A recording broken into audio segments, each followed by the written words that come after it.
how much of an influence and how much technology and social media has changed the FBI since the early 90s to today?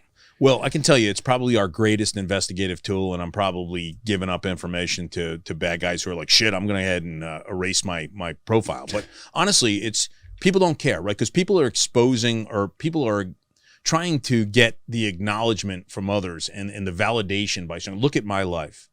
Look how wonderful my life. And it's proven, right? You see mental health issues are based on social media. Well, it's just, so they can't help themselves from posting associations. Hey, here's my friends. It's one of the greatest open source tools in the history of the world, because I can go in and figure out that you and me and you, we're connected. Why are we connected? Well, here's another one's connected. You can comment on something. Oh my God, there he is. I use that today. I use it today. It's the greatest thing ever, right? So it's caused a couple of different things. First off, it's caused laziness from what I said, getting up and knocking on doors. That's the key to making a case. It's not reviewing social media. Oh, that's the way to verify, to corroborate a fact based on the fact, oh, you know what? Yeah, he was at that house. Look, he is. Here's a picture of him with a car, whatever, So I think it's changed it in the way it's made this generation of FBI agents less likely to go out and confront. And confront with evidence, confront with facts. First thing I'm going to do, if I'm going to go out and interview you, I'm going to know everything about you. Every question I ask you, I'm going to know the answer to. Because at the end of that time, I'm going to be able to go ahead and put a meter on you and say, yeah, pretty much he's 70% there. We got it. Or I'm going to say, this person has not told me a single thing that's truthful. And I'm going to know that. And the next time we meet, I'm going to throw one or two of those things out at you. The basis of interrogation is knowing what the person's going to say. Now you're kind of talking about the basics of social media, like looking at somebody's profile or their pictures or their comments. Right.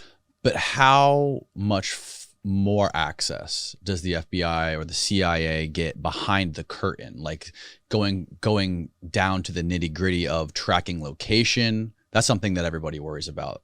We always joke about that. Like, oh, we can't talk, the FBI's listening, or there's memes about talking to your friends about shit, and then the FBI just jumps into your text. But how much access do they have, whether it be into social media or into tech companies like Apple, to get behind the curtain? So two different areas, right? So if you look at Apple's so resistant to, and it's not that they're anti-law enforcement, but they're so resistant to providing information without court orders. And even at that, it's difficult to get information. You look at the San Bernardino shootings, right? We tried critical times. You were involved with that, right? Critical times. I was definitely involved. Yep. Definitely spent time consulting on that as an agent. So if you think about that, to us as the law enforcement community, we're like, what the fuck? You got to help us out. This is a terrorism act and that's going on. It's happening. Right. But to them, it's a different story. It's freedom, right? It's the ability to have that security blanket, the ability to be protected, ability to be protected by the Constitution that it lies on. And I get that, right? So that's one side. So it's still Apple is still very resistant. Now, that being said, there's guys in this world, there's talent in this world that could do whatever the fuck they want to do, whenever they want to do it. You talking about people outside of the agencies? And that's why we have a hell of a time keeping our cyber specialists in the Bureau. So we mostly, we'll use some bad guys to do it. How long can they last? They have a shelf life, right? 6 months before they go bad again. But the good guys, the guys who have learned it and just get it, we can only pay them $150,000 a year. Right. That's a month.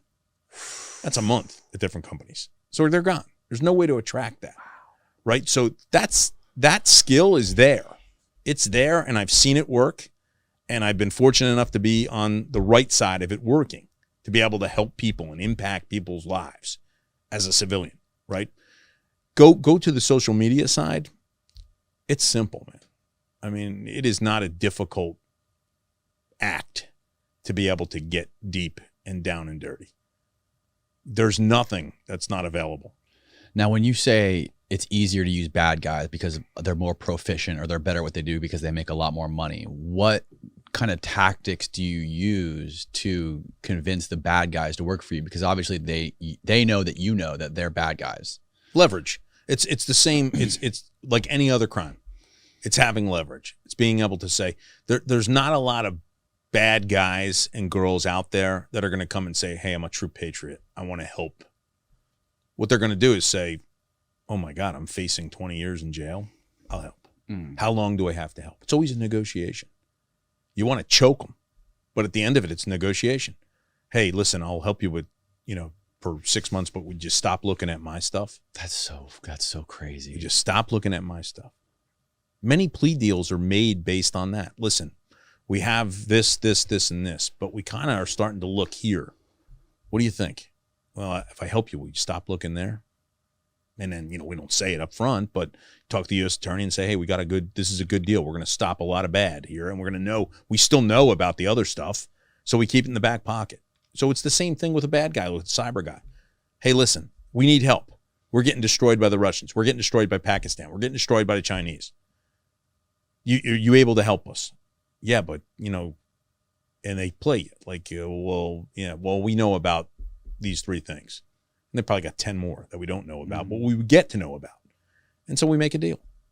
Wow. We make a deal. And that's the way it works. That's the way of the world.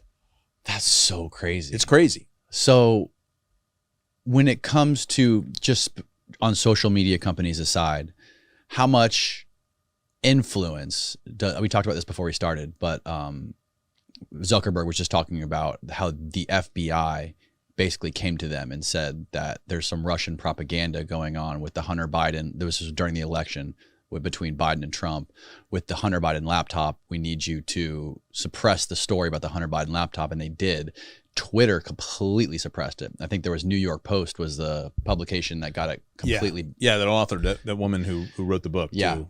Laptop from Hell or whatever it was. Right. Yep. So how much influence do agencies like the CIA or the FBI have over these companies to make these kind of decisions?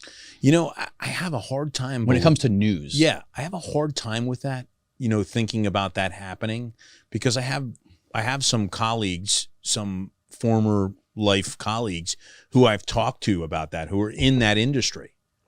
And I've said to them, like, hey, I'd really like to talk about ways to kind of incorporate your world with my world. And this was back when I was in the Bureau. Can we do that? And they were very reluctant to have those conversations, extremely reluctant. So when I hear that, in fact, someone from Facebook or Meta or whatever it's called these days, or somebody from Twitter or somebody from Instagram or TikTok, whatever, would come and get cooperation, or actually talk to the Bureau and say, yeah, we're good. I have a hell of a time kind of biting that off. I just do.